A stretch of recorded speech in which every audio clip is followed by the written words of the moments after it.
Bonsoir, bienvenue au 19h de Canal. Voici d'abord les titres que nous allons développer ce lundi. Le Premier ministre Abdelaziz Jarrad a présenté ses vœux aux artistes algériens à l'occasion de la célébration de leur journée nationale qui coïncide avec le 8 juin de chaque année. La mouture du projet de révision de la Constitution comporte des articles immuables, c'est-à-dire qu'ils ne seront jamais soumis à une quelconque révision ou amendement. L'officialisation de la langue tamazight fait partie de ces articles. « 111 nouveaux cas confirmés de coronavirus, 82 guérisons et 8 décès ont été enregistrés durant les dernières 24 heures en Algérie.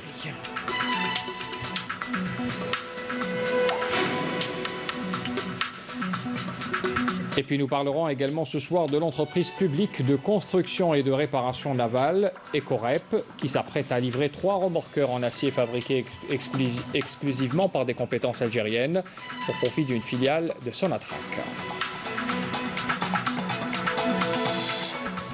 Voilà pour les titres de l'actualité, bienvenue à tous. Le Premier ministre Abdelaziz Jarrad a donc présenté ses vœux aux artistes algériens à l'occasion de la célébration de leur journée nationale et qui coïncide avec le 8 juin de chaque année.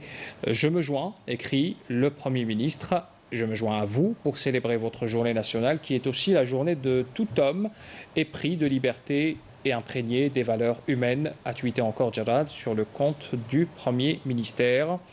Plusieurs activités et manifestations culturelles et artistiques virtuelles ont été programmées par le ministère à travers les directions et maisons de la culture au niveau national. Les nouveaux membres de la commission de lecture du Fonds de développement de l'art, de la technique et de l'industrie cinématographique, le FDATIC, ont été installés ce lundi à Alger en présence du secrétaire d'État chargé de l'industrie cinématographique, Youssef Sehairi, présidé par le producteur et réalisateur Mohamed Abdelfadil Hazourli. La mission, composée de 9 nouveaux membres, a pour mission justement de lire et de valider des projets de scénario déposés au niveau du FDATIC, un fonds public d'aide à la production cinématographique.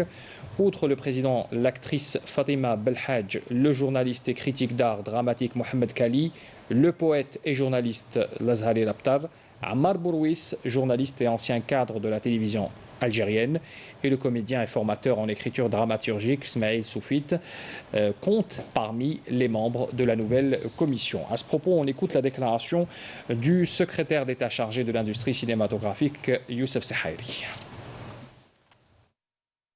لا يسعني إلا أن أهنئ كل الفنانين والتقنيين الجزائريين.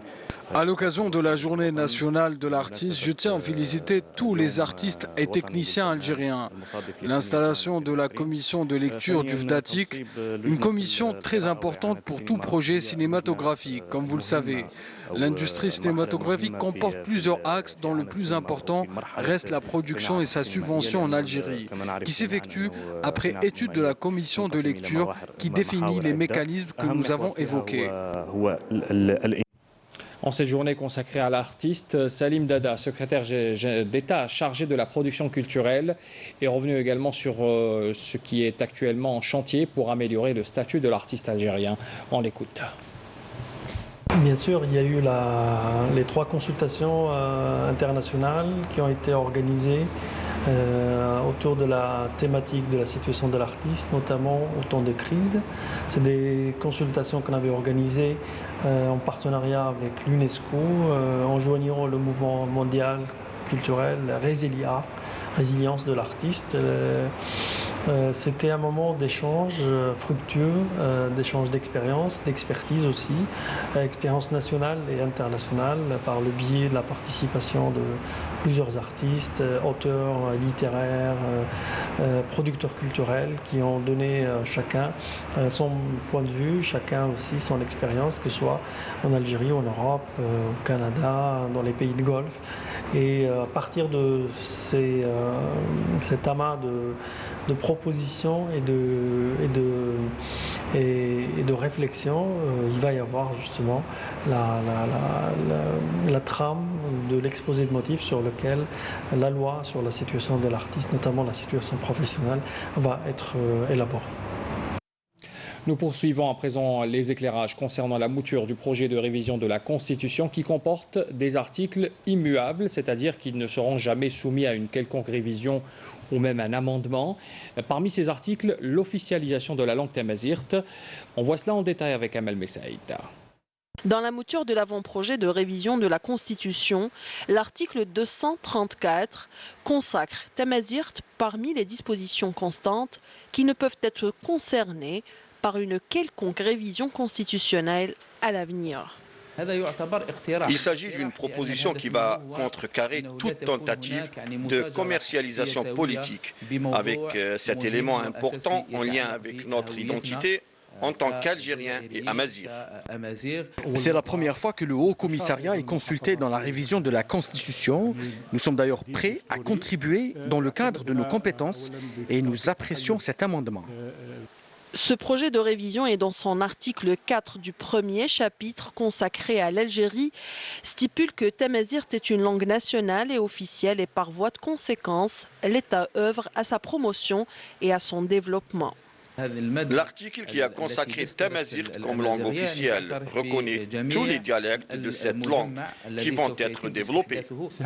La contribution du HCA concernait la précision apportée au préambule dans la Constitution relative à notre appartenance d'un point de vue historique, géographique et géopolitique.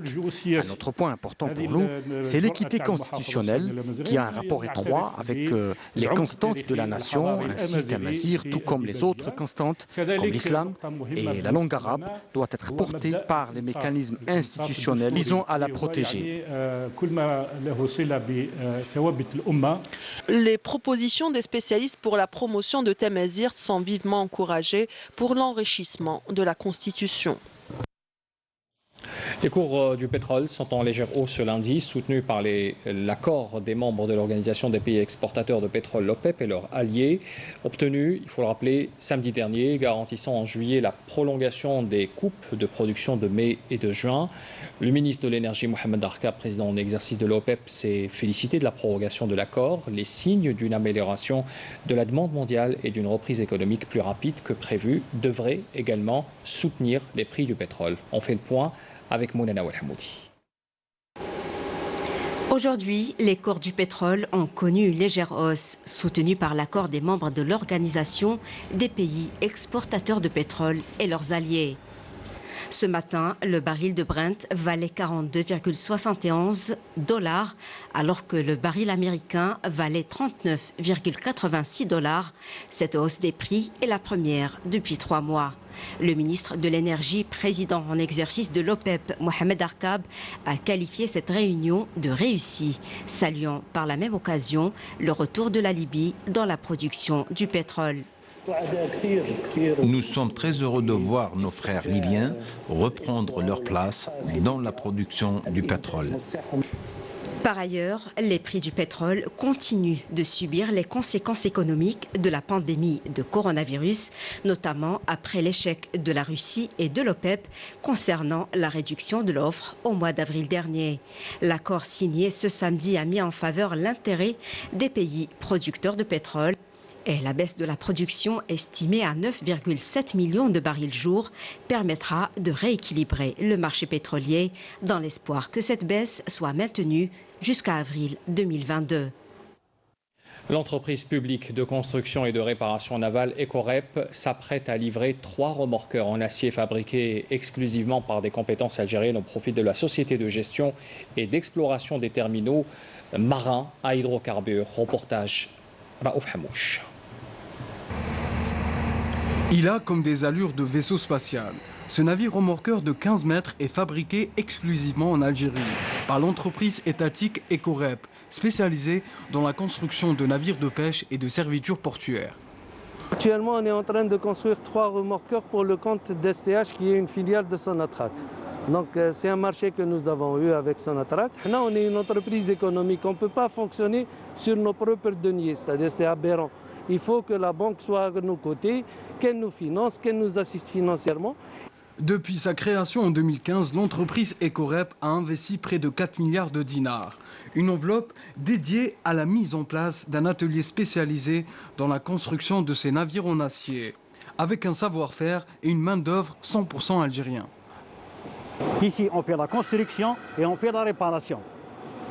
La construction, c'est on commence un navire de zéro, on joue عليه الماء حتى يخلص. ما تشوف ملاطو tout jusqu'à la fin. La partie mécanique, la partie électrique, le système de navigation, حتى la fin تاعو يعني ما كان والو هنا. En même temps, on fait la réparation. Mon travail et ma tâche au sein de la société, c'est de faire connaître la société et faire connaître les produits et les services donnés par la société. On fabrique des bateaux aux normes européennes et internationales. Ecoreb a également relancé son activité de réparation et de maintenance des bateaux de pêche à des prix concurrentiels, ce qui n'est pas pour déplaire aux pêcheurs. Le nouveau président directeur général du journal Al-Massa, Jamal Alami, a été installé ce lundi à Alger en remplacement d'Ahmed Marabat, admis à la retraite. La cérémonie d'installation de l'Alami et des nouveaux membres du conseil d'administration du journal a été présidée par le ministre de la Communication, porte-parole du gouvernement Ammar Belhimer. Le ministre avait présenté sa vision de la restructuration de la presse écrite qui tend à placer à la tête de chaque entreprise médiatique des professionnels du secteur compétents. Les derniers chiffres du Covid à présent pour ce lundi ont été révélés par le porte-parole du comité scientifique de suivi de l'évolution de la pandémie du coronavirus, le docteur Jamal Fourar. Je vous invite à écouter sa déclaration. Aujourd'hui, lundi 8 juin, nous allons vous présenter le point de situation épidémiologique de la Covid-19 en Algérie. Au cours des 24 dernières heures, les principaux indicateurs sont les suivants. 111 nouveaux cas enregistrés, 82 patients guéris, 36 patients en soins intensifs et 8 décès. Avec les 111 nouveaux cas enregistrés, le total cumulé des cas est de 10 265 cas, avec soit une incidence de 23 cas pour 100 000 habitants, avec 29 wilayas qui sont en dessous de la norme nationale et 19 wilayas au-dessus du taux d'incidence nationale. Il faut noter également que 17 wilayas n'ont pas enregistré de cas au cours des 24 dernières heures.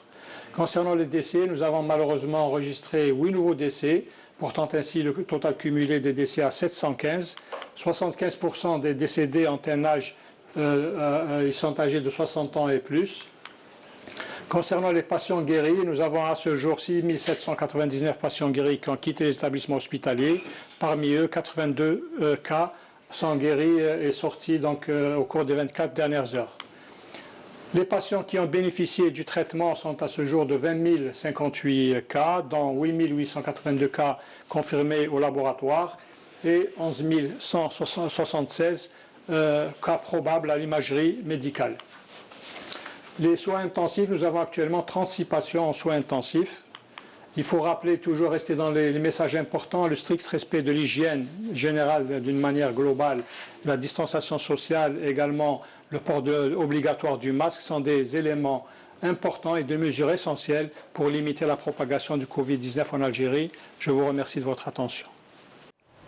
On parle également ce soir de la prise en charge du Covid-19 chez l'enfant. Il faut rappeler que les enfants et les adolescents sont beaucoup moins contaminés et moins contaminants également que les adultes et représentent 1 jusqu'à 5% des cas décrits à ce jour. L'une de nos équipes s'est rendue au service pédiatrique de l'hôpital Mohamed Lamine de Barine à Bab el-Oued pour s'enquérir de la prise en charge des enfants atteints par ce virus et pour expliquer aussi ce faible taux de contagion. Reportage Walid Yousfi. C'est ici que sont pris en charge les enfants atteints de Covid-19 dans l'hôpital Mohamed de Barine. Créée en mars dernier, l'unité Covid de ce service de pédiatrie a accueilli jusqu'à aujourd'hui une 50aine de patients pour consultation et seulement 20 d'entre eux ont été hospitalisés. Dès le début, on a eu 2 cas d'enfants qui étaient atteints. Donc ils étaient dans une famille qui était fortement contaminée et ils avaient quelques symptômes. Et on s'est rendu compte qu'il était nécessaire qu'on prévoie quelque chose pour ces enfants. Alors heureusement, notre structure s'y prêtait parce qu'on avait une structure qui était isolée, qui avait une entrée indépendante, donc qui était idéale pour un tel service. Et on a imaginé un circuit où on pouvait recevoir les enfants, d'abord pour les évaluer, mais en même temps, on devait prendre des mesures pour protéger les soignants. Contrairement chez l'adulte, le coronavirus reste dans la majorité des cas sans gravité chez l'enfant. Pour la pédiatrie, heureusement, les enfants se contaminent beaucoup moins. Quand ils se contaminent, ils font des formes le plus souvent légères et il y a une très faible mortalité. Ces enfants ne sont pas hospitalisés longtemps. On a une moyenne d'hospitalisation de 2 à 3 jours. Celui qu'on a retenu le plus, c'est 1 semaine. Même si les enfants sont moins enclins à contracter le virus, la meilleure façon pour faire face à cette situation de crise reste la vigilance et le respect des gestes barrières. Il ne faut pas relâcher l'effort qui a été fait. Il faut encore continuer, même s'il y a un déconfinement progressif. Le virus est toujours là, on ne le connaît pas très bien, on ne sait pas comment il réagit, il peut nous surprendre. Donc il vaut mieux prévenir que de regretter plus tard. Et puis depuis la propagation de la pandémie, toutes les consultations et interventions chirurgicales ont été reportées à l'exception des urgences par crainte, c'est naturel, de la contamination due au coronavirus. La baisse du taux d'infection due à ce virus a permis une reprise progressive des activités médicales et chirurgicales dans les établissements hospitaliers. Exemple au service de chirurgie orthopédique de l'ESH de Ben Aknoun. Reportage Nessima Imloula. Depuis déjà 1 semaine, le service de chirurgie orthopédique de l'établissement hospitalier spécialisé de Ben Aknoun a repris ses activités médicales et chirurgicales. Quelques interventions jugées indispensables ont été effectuées pour les patients atteints de maladies chroniques. Mon problème est congénital. Je souffre depuis mon enfance et surtout après mes 3 grossesses. Mais le mal a empiré durant ce mois de Ramadan. Les médecins ont donc décidé de m'opérer. L'intervention m'a beaucoup soulagée. Vous avez donc notre patiente âgée de 39 ans qui a été opérée il y a 3 jours pour donc, un problème au niveau de la hanche en rapport avec une pathologie de l'enfance, c'est une luxation congénitale de hanche qui a évolué vers la destruction de sa hanche. Et là, donc, la seule solution, c'est la prothèse totale de hanche. En cette conjoncture particulière du coronavirus, la prise en charge de ces malades s'avère parfois difficile à cause du manque de certains médicaments dû à la fermeture des liaisons routières et aériennes. Ici, on a un cas d'un sujet jeune, opéré déjà il y a 10 ans de ça, pour une prothèse totale du genou. Selon le protocole, mon intervention nécessite 152 boîtes de médicaments facteur 8 que je dois ramener de Moussaganem, mon lieu de résidence, pour subir l'intervention ici à Alger. Actuellement, la prothèse est décelée et il nécessite une autre chirurgie qui va être effectuée demain, Inch'Allah. La maîtrise du taux d'infection au nouveau coronavirus a permis à plusieurs services médicaux de convoquer leurs patients pour leur fixer les dates des rendez-vous. En chirurgie orthopédique, donc, on a le côté d'opérer des patients qui ont des pathologies, par exemple, destructrices des articulations, comme les maladies rhumatismales. Donc, on a commencé il y a 1 semaine, on est à 10 prothèses depuis. Progressivement, Inch'Allah, progressivement, on va améliorer notre programme opératoire. Avec la reprise graduelle des différentes activités médicales et chirurgicales, la prise en charge de ces malades nécessite des conditions, un cadre de traitement rigoureux et un environnement protégé, hostile à toute infection ou contamination au Covid-19. Après 3 mois de confinement, la wilaya de Blida entame une reprise progressive des activités commerciales tout en respectant bien sûr les gestes barrières. C'est un retour très attendu, notamment par les Blidéens. Rafiq Hamidash est notre envoyé spécial, si ce n'est notre collègue qui est confiné également à Blida. Après 3 mois de confinement, la ville de Blida entame sa première étape de déconfinement graduel. Magasins de jouets, salons de coiffure hommes, fast-food ainsi que les photographes ont tous ouvert ce dimanche, une reprise très attendue par les citoyens. Le photographe, c'est très important dans la société. Les photos, c'est pour des dossiers administratifs. Pour moi, j'ai trop attendu pour pour passer chez le photographe pour prendre les photos pour mon dossier. C'est une bonne chose, c'est-à-dire la reprise, mais il faut faire attention. Un message bien reçu par les commerçants qui n'ont pas lésiné sur les moyens pour assurer la sécurité de leurs clients et celle de leurs employés. كي سمعنا لا نوفال البارح بلي راح نفتحوا حاجه مليحه ميم لي كليون فرحوا وحاجه واحده اخرى الحاجه الاولى اللي خممنا فيها ثم باش نشوفوا كيفاش نخدموا في لي نورم في اطار شغل منظم باش نيفيتيو الازمه هذه تاع الكورونا. دونك واش درنا كوموندينا لي غون كوموندينا لي بافات كوموندينا لي شارلوت هذوما دونك باش الخدامين يخدموا ريسبكتون les conditions d'hygiène تاع الخدمه هذه. Ce qui est nouveau pour nous, ce sont ces gestes barrières, le fait de désinfecter, le fait de mettre des bavettes, et c'est important. Nous allons nous baser sur ces gestes dorénavant. Nous avons de l'alcool, on désinfecte le matériel, on se désinfecte les mains avec du gel hydroalcoolique. Pour les clients, on ne fait rentrer que 2, voire 3 seulement, et sinon les rendez-vous par téléphone. Pour les Blidéens, la réouverture de certains commerces et la reprise de l'activité économique sont indispensables. Il faut juste s'adapter avec la situation. Chaque Algérien, on appréhendait un petit peu.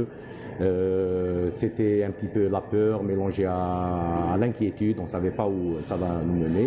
Mais maintenant, alhamdoulilah, surtout le genre d'activité qu'on exerce, c'est-à-dire c'est surtout une activité saisonnière. Donc on est attaché au désarroi du temps, donc il faut qu'on travaille un petit peu l'été. Ce qui fait que, comme la plupart des commerçants, on attendait ce jour, on a repris à la barakatillah, Inch'Allah. Et on s'attend à ce que les gens plutôt recommencent à découvrir un petit peu les sorties, les plaisirs de la vie en général. Retrouver la joie de vivre sans pour autant négliger les gestes barrières, c'est là la positive attitude qui aide les habitants de Blida à aller de l'avant et continuer de vivre. Dans le cadre de la lutte antiterroriste et grâce à l'exploitation de renseignements, des éléments de la gendarmerie nationale ont arrêté hier un élément de soutien au groupe terroriste à Bourj Bouarerich, à N'Ama. Une grande quantité de kif traités s'élevant à 8 quintaux et 33 kg a été saisie par un détachement combiné de l'armée nationale populaire lors d'une patrouille de recherche menée près de la commune de Djineyin Bourzek. D'autres détachements combinés de l'ANP ont arrêté toujours dans le cadre de la lutte contre la contrebande et la criminalité organisée 7 narcotrafiquants et saisi 37 kg, 350 g de kif traité, 500 g également de cocaïne, 1161 unités de différentes boissons, et ce lors d'opérations distinctes menées à Oran, Tlemcen, Boumerdes ou encore Bourj Bouarerich. Par ailleurs, 6 candidats à l'immigration clandestine ont été arrêtés à Oran par des éléments de la gendarmerie nationale qui ont appréhendé à Oran également, tandis que 14 autres immigrants clandestins de différentes nationalités ont été interceptés à Ingzam.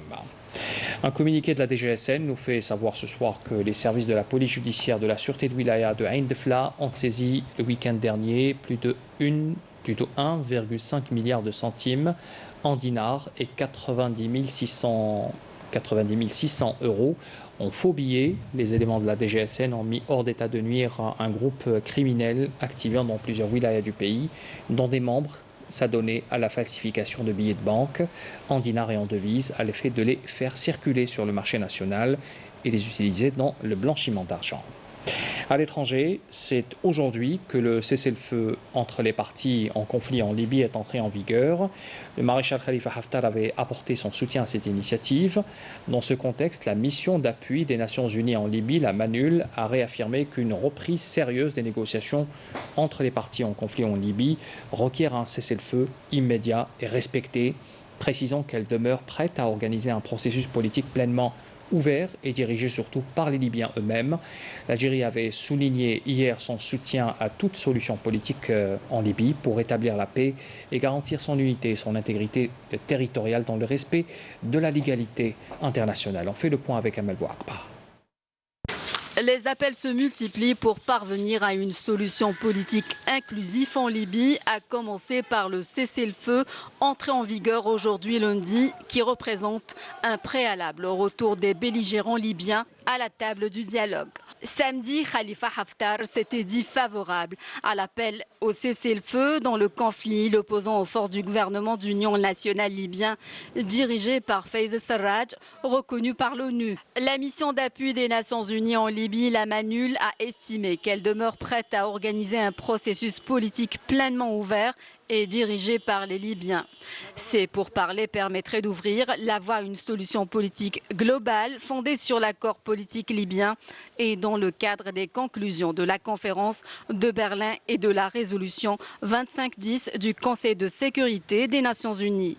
Sur le terrain, les forces du gouvernement d'union libyen ont enregistré ces derniers jours des avancées considérables après avoir repris plusieurs localités des mains des troupes de Khalifa Haftar.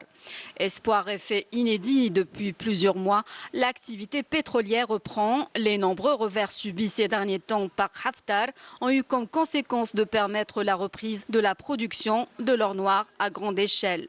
La compagnie nationale libyenne de pétrole a annoncé hier la reprise de la production sur l'un des plus importants champs pétroliers de Libye, bloqué depuis des mois par les troupes de Haftar.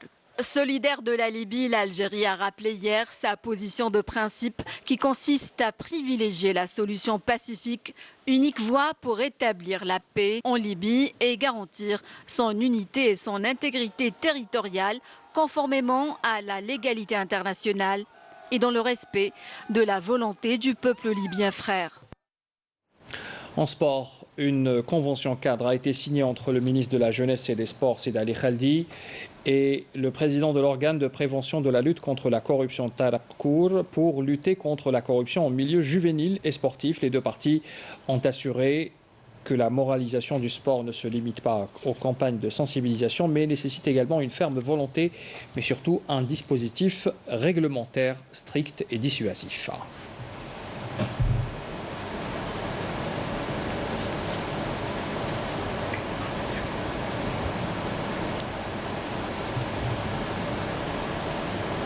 En cette journée nationale de l'artiste, ce 8 juin, on parle ce soir de la Zorna. La Zorna qui est un héritage musical ancestral, jalousement gardé par plusieurs troupes qui sont éparpillées un peu partout en Algérie. Reportage, Siham Kenouch. Zorna ou Zornadjia, un héritage ottoman que nous préservons chaleureusement. De nombreuses troupes perpétuent la tradition qui un jour était en fait une musique militaire janissaire qui devait accompagner le Dey dans ses différents déplacements. Quelques rythmes nous le rappellent.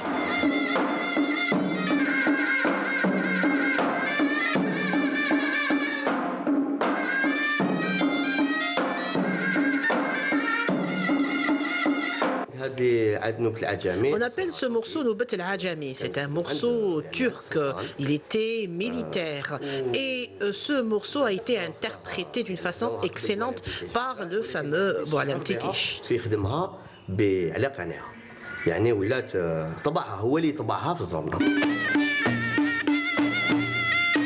Certes, l'incontournable Boualem Tikish a beaucoup apporté à cette Zorna, un art qui se transmet de génération en génération.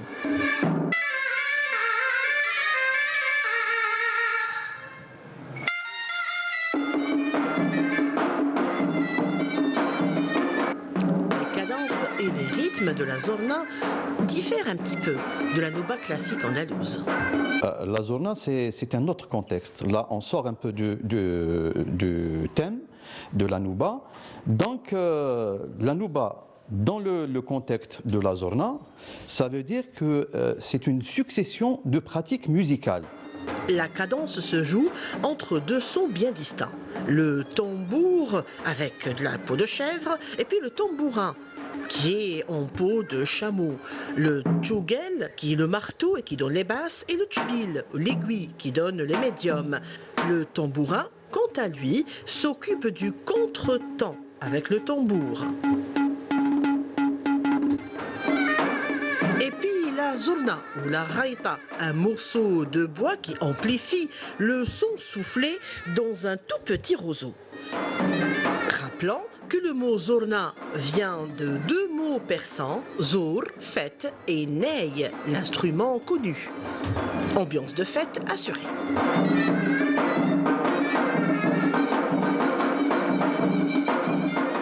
Et pour terminer ce journal, nous allons découvrir les massifs forestiers de chênes au nord-est de l'Algérie. Rahim Abdelaziz nous emmène à la découverte de cette biodiversité floristique aussi belle que fragile.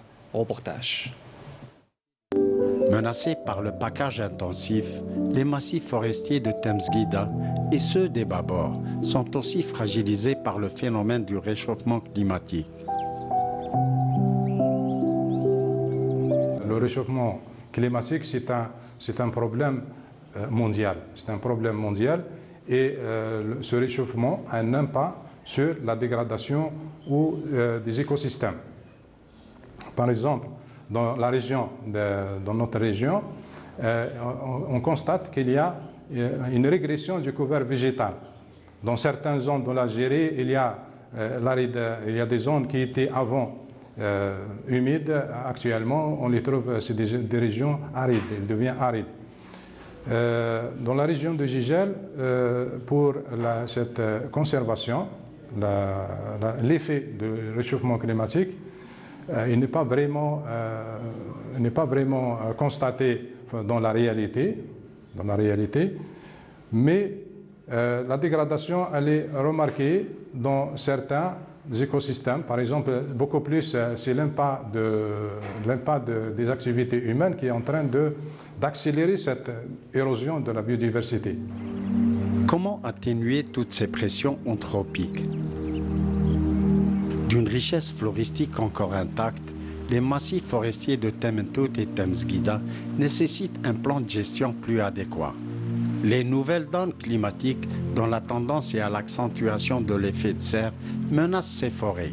Il s'agit donc d'une meilleure gestion de ces sites forestiers, longtemps vulnérabilisés par l'homme.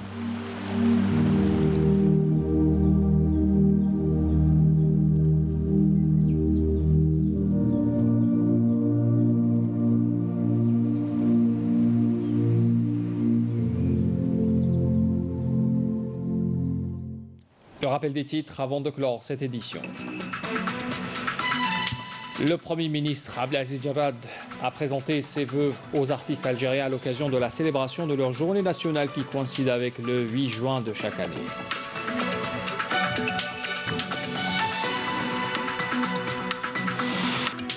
La mouture du projet de révision de la Constitution comporte des articles immuables, c'est-à-dire qu'ils ne seront jamais soumis à une quelconque révision ou amendement. L'officialisation de Tamazirt fait partie de ces articles.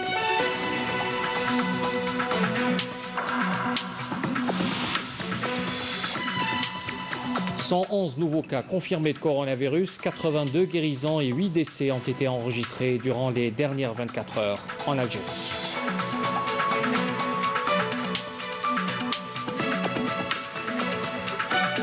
Et puis nous avons également parlé ce soir de l'entreprise publique de construction et de réparation navale, Ecorep, qui s'apprête à livrer 3 remorqueurs en acier fabriqués exclusivement par des compétences algériennes au profit d'une filiale de Sonatrach. C'est la fin de ce journal, merci de l'avoir suivi. Je vous souhaite une excellente soirée. À demain.